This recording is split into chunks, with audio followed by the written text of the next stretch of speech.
नमस्कार। वृंदावन की उस मनमोहक दुनिया में आपका स्वागत है, जहां कान्हा की बाल लीलाओं की गूंज आज भी सुनाई देती है।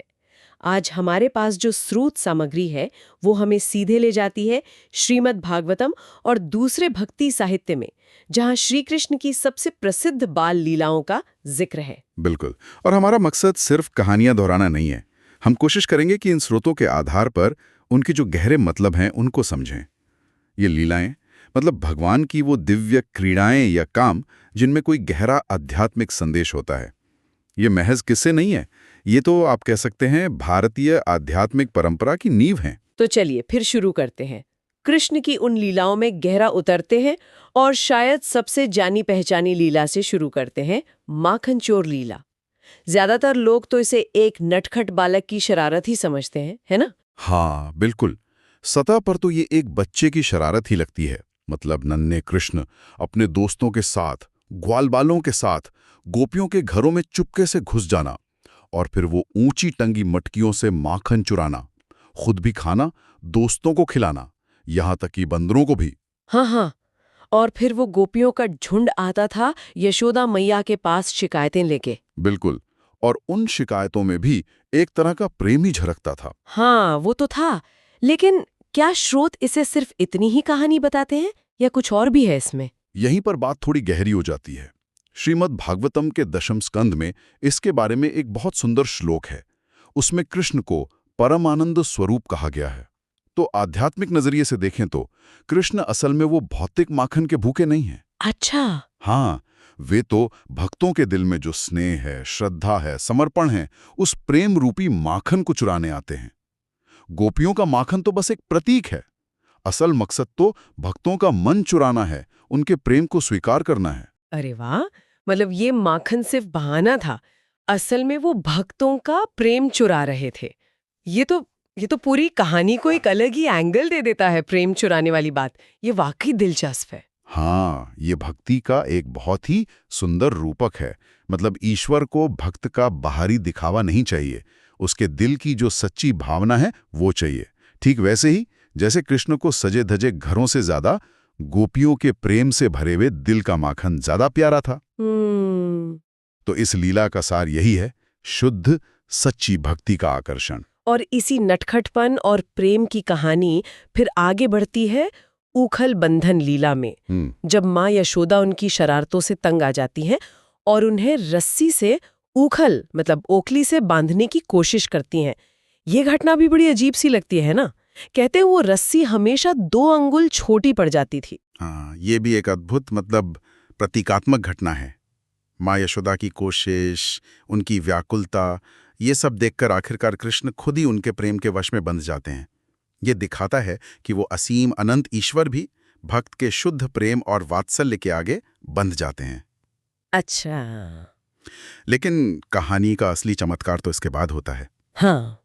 जब कृष्ण उस भारी ऊखल को घसीटते हुए आंगन में जाते हैं और वहां 2 बड़े पेड़ खड़े होते हैं, अर्जुन के पेड़। हाँ। उनके बीच से निकलते हैं।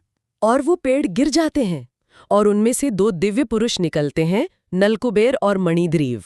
ये कौन थे और कृष्ण ने उन्हें कैसे मुक्त किया, ये थोड़ा बताइए। हाँ, ये यक्षराज कुबेर के बेटे थे और उन्हें नारद मुनि ने श्राप दिया था अभिमानी होने की वजह से कि तुम पेड़ बन जाओ। तो कृष्ण का उन पेड़ों के बीच से निकलना और उन्हें गिरा देना, वो असल में उन दोनों को श्राप से मुक्ति दिलाना था। श्रीमद् भागवतम के दशम स्कंध में ही एक श्लोक उनकी करुणा को दिखाता है। उसमें कृष्ण को करुणा धाम और परमानंद घन कहा गया है। मतलब करुणा का घर और आनंद का साकार रूप। ये तो एक तरह का विरोधाभास लगता है ना। एक तरफ वो माँ के प्रेम में बंधे हुए हैं और दूसरी तरफ श्रापित आत्माओं को मुक्ति दे रहे हैं। यही तो उनकी दिव्यता है। ये लीला दिखाती है कि ईश्वर प्रेम के बंधन में बंध कर भी सर्वशक्तिमान हैं और मुक्तिदाता भी। उनकी जो साधारण सी दिखने वाली बच्चों जैसी हरकतें हैं, उनके पीछे भी गहरे कल्याणकारी उद्देश्य छुपे होते हैं। वो एक ही समय में बालक भी हैं और परमेश्वर भी। उनका बंधना भी एक लीला है और मुक्त करना भी एक लीला। उनकी इस परमेश्वर वाली शक्ति का एक और बहुत जबरदस्त उदाहरण हमें मिलता है कालिया नाग दमन की लीला में। यमुना नदी का पानी जहरीला हो गया था। ये तो पूरे वृंदावन के लिए बहुत बड़ा संकट था। बिल्कुल। कालिया नाम का एक बहुत बहुत जहरीला नाग था। वो अपने परिवार के साथ यमुना में रहने लगा था। उसके जहर से नदी का पानी इतना खराब हो गया था कि कोई जानवर, पक्षी, इंसान कोई पास नहीं जा सकता था। पानी पीना तो बहुत दूर की बात थी। वृंदावन के लोगों का जीवन खतरे में था। तब एक दिन कहते हैं कि खेलते खेलते गेंद नदी में चली गई और इसी बहाने बालकृष्ण उस जहरीले कुंड में कूद गए। और फिर उनका उस विशाल नाग के फनों पर नाचना, ये सोचना भी कितना रोमांचक लगता है। हाँ, ये दृश्य वाकई अद्भुत है। कृष्ण ने पहले कालिया के अहंकार को ललकारा, उससे युद्ध किया और फिर उसके बड़े बड़े फनों पर चढ़कर नाचने लगे। उनके नाचने के वजन और तेज से कालिया बिल्कुल बेदम हो गया। उसका जहर और घमंड दोनों शांत हो गए। श्रीमद् भागवतम के दशम स्कंद में एक श्लोक है जो इस सीन को अमर कर देता है। उसमें कहा गया है कि मैं नंद गोप के कुमार कृष्ण की वंदना करता हूं, जिनके पैर कालिया नाग के फनों की मड़ियों से सजे हुए हैं। पर यहाँ एक सवाल मेरे मन में आता है, कृष्ण ने कालिया को मारा क्यों नहीं? उसे सिर्फ वश में किया और यमुना छोड़ने को कहा। नाचकर उसे अधीन करने का क्या मतलब था? ये सवाल बहुत अच्छा है और ये इस लीला के गहरे संदेश को सामने लाता है। देखिए, कालिया नाग सिर्फ एक जहरीला सांप नहीं है, वो प्रतीक है अहंकार का, ईर्ष्या का, क्रोध का, उन सभी नेगेटिव चीजों का जो हमारे जीवन और समाज रूपी यमुना को गंदा करती हैं। अच्छा। तो कृष्ण का उसके फनों पर नाचना, उसे खत्म करने के बजाय उसे कंट्रोल करना, ये दिखाता है कि बुराई या अहंकार पर जीत पाने का मतलब हमेशा उसे नष्ट करना नहीं होता। कई बार उसे नियंत्रित करना, उसकी दिशा बदल देना, वो भी जीत है। नृत्य जो है वो दिव्यता, संतुलन और नियंत्रण का प्रतीक है। तो ये अधर्म रूपी कालिया पर धर्म रूपी कृष्ण की जीत तो है ही, साथ ही ये अपने अंदर के अंधकार और नेगेटिविटी पर एक तरह से आर्टिस्टिक और सचेत नियंत्रण पाने का भी संदेश है। वाह! मतलब बुराई को खत्म करने के बजाय उसे बदलना, उसे सही दिशा देना, ये तो वाकई बहुत गहरा विचार है। इसके अलावा भी तो कृष्ण की कई और लीलाएं हैं, स्रोत उनका भी उल्लेख करते हैं, जैसे उनकी बांसुरी की धुन। हाँ, कृष्ण की बांसुरी की धुन का वर्णन तो बहुत ही मोहक है। कहते हैं जब वो बांसुरी बजाते थे तो सिर्फ गोपियां या ग्वालबाल ही नहीं, बल्कि जानवर, पक्षी, पेड़ पौधे, यहाँ तक कि जिसे जड़ समझा जाता है यमुना नदी, वो भी थम जाती थी। सब अपनी सुध-बुध खोकर उनकी तरफ खींचे चले आते थे। ये उनके चित्तचोर स्वरूप को दिखाता है। चित्तचोर मतलब मन को चुराने वाला। वे अपने सौंदर्य से, अपने प्रेम से और इस दिव्य संगीत से सभी आत्माओं के मन को दुनिया से हटाकर अपनी ओर खींचते हैं। ये आत्मा का परमात्मा के प्रति एक स्वाभाविक खिंचाव है।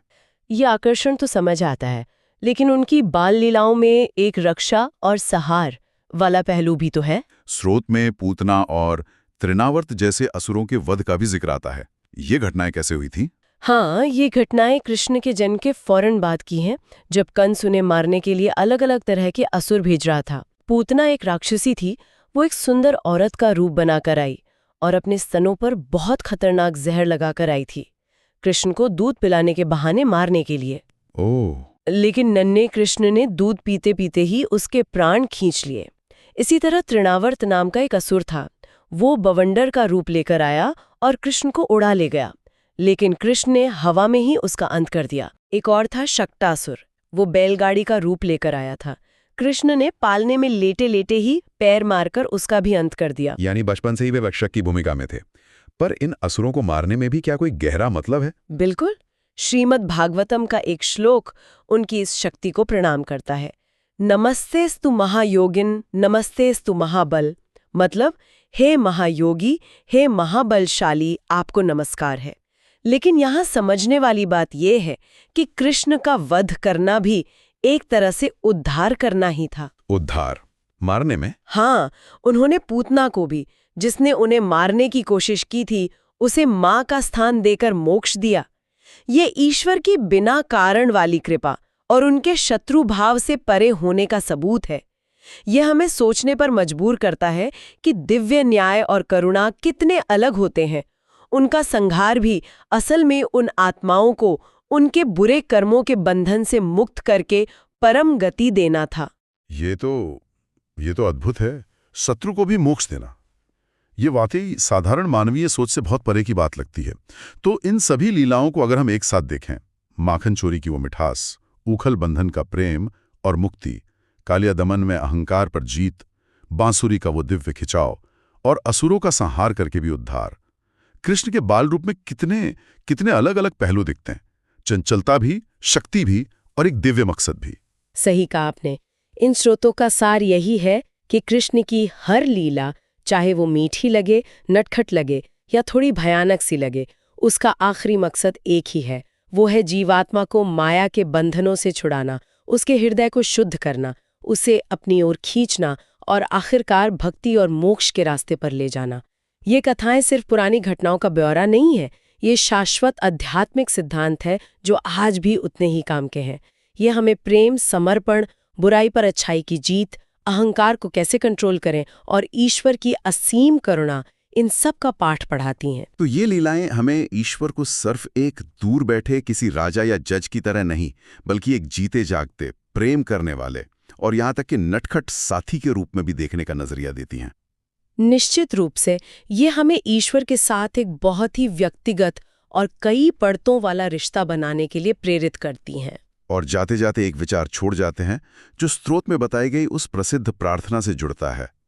त्वमेव माता च पिता त्वमेव, त्वमेव बंधुश्च सखा त्वमेव, त्वमेव विद्या द्रविणम त्वमेव, त्वमेव सर्वम मम देव देव। सोचने वाली बात है कि कैसे ये प्राचीन कथाएं और ये प्रार्थना ईश्वर को हमारे जीवन के हर रिश्ते और हर पहलू में देखती हैं। वे ही माता हैं, पिता हैं, भाई हैं, दोस्त हैं, विद्या हैं, धन हैं, वही सब कुछ है। कृष्ण की ये बाल लीलाएं शायद हमें ईश्वर के इसी सर्वव्यापी, हर संबंध में मौजूद और बहुत ही अपने से लगने वाले रूप का अनुभव करने का निमंत्रण देती हैं। सिर्फ कहानियां सुनने से आगे बढ़कर उनके साथ एक गहरा व्यक्तिगत और प्रेम भरा रिश्ता बनाने का, इस पर विचार कीजिएगा।